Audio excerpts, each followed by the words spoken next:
you're breaking it so that it's controlled. You're just not like randomly searching it. And just as you search it, you would break an item up like that into grids so that you can go back and identify it. Say, I examined grid such and such, and in here I found nothing grossly. Then you go back with whatever kind of chemical testing they're going to be doing, and they're going to look for a wide variety of things. And anything they collect also microscopically is not necessarily, it's not purely a chemical test as much as it is you have, you're going to use spectrometry where certain chemicals bend light in a particular way. And so they're going to look at it from that perspective microscopically. They would run this thing through the mill very, very thoroughly. That's why.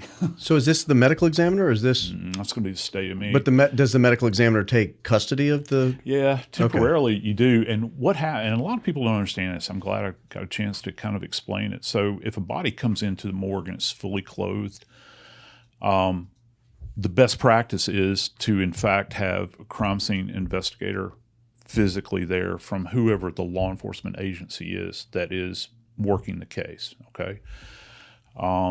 And those items generally are turned over to that subject, okay, that's in charge of it. Now, there are certain cases where, like a shirt like that is going to be super saturated. Obviously, you can see it, it's going to be really, really wet and gunky, okay?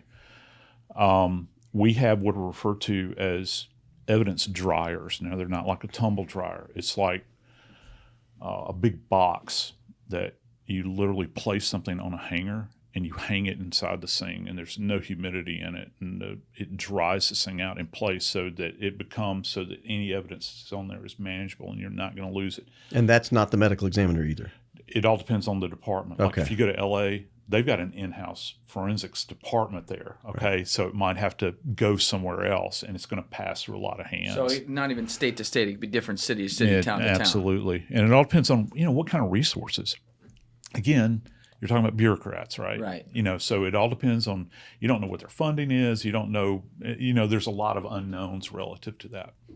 Okay. So they would put that in the grid section so they have that back to refer to. Now, when you're looking at, just take it on the whole rather than focusing on each part of the grid. When you're looking at it, what types of things would you be looking at right away to determine gunshot or something else? Well, for me, in a gross examination, if we go back to the idea that there was an explosive event, okay, explosive events look completely different than firearms events. So you'll actually see like bits of charring, around an area. I've seen cases where things have exploded on people and clothing is like singed, burned. There's a certain element of heat, like really intense heat, that arises from that in the immediate area. So you're not necessarily saying that happened, but it has to be taken into consideration. If it's a question that has been asked, you want to try to be able to facilitate answering that question, either in the negative or the positive. We don't see any evidence of that, or, hey, this might be evidence of it. So in the gross examination, that's kind of what you would be looking for. Also with clothing, that where you have an explosive event,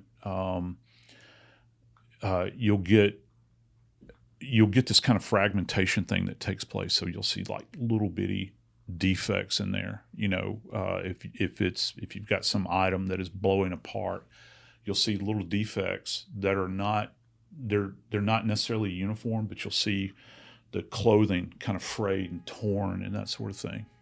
Okay. Now, once he was actually shot and you see the security team go around it, let's bring the video back in now because we do have video. I had said earlier, let's pretend we didn't have video. Yeah, how do you look at it? You bet. What are the first things that a good, well-trained, first-responding security team should be looking to do handling a body like that on the spot that has been hit with something that traumatic in the Stem neck? the bleeding immediately. I mean, pressure has to be applied, but you can't. This is a difficult area, man.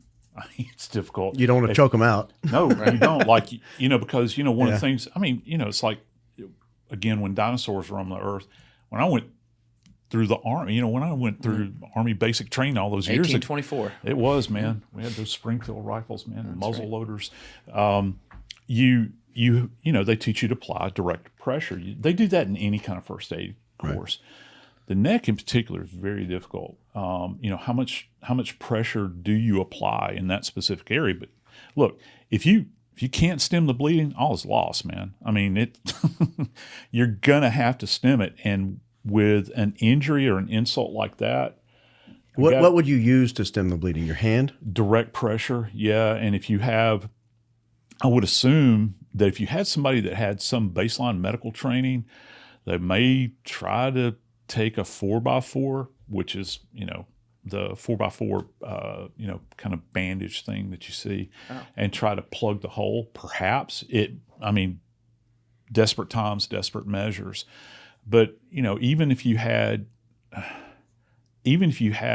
team of surgeons that were standing by with that shot or with that defect, that trauma, they would have a difficult time under those circumstances. Even right on the spot. Yeah, I think they would. Yeah. So we have video of them responding.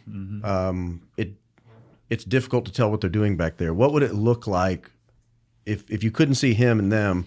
What would they be doing to stem the bleeding that you would be able to tell from above the table? Would you see them reaching, repositioning him? Yeah, what are they probably doing? because they're seeing what you're seeing is because his heart's maybe still beating at this point. Don't know. All right, might have agonal respirations, which is just kind of this, you know, that kind of shallow thing that's going on. Life is ebbing away. When you see that, what appears to be blood issuing forth from the defect, that's not going to last very long if the heart is still pumping, because these are major vessels in here, and they have a tremendous amount of pressure, particularly the carotid. If it clipped the carotid with the heart, you know, pumping away like this, it's, you know, and we see this with like blood stain analysis, you know, like we call it arterial spray, for instance. Like if you have somebody that has their throat cut and it clips an artery, you'll see it. Did you see spray in that video? No, I just saw kind of a flow at that point, but it's really hard to make out. Looks like someone just poked a hole in the bottom of a gallon jug. Yeah, It just and sort of poured out. it almost looks like venous blood. So what does that tell you? What based on what you saw? I'm sorry, venous blood? like the jugular vein. Okay. You know, so, Not the planet. Yeah. I mean, that's where my head was going. New Jersey. Yeah. So, but what does that tell you? That it looked like it more just dumped out. Yeah, and you might have multiple vessels, and you have to in this area because it's so complex in here.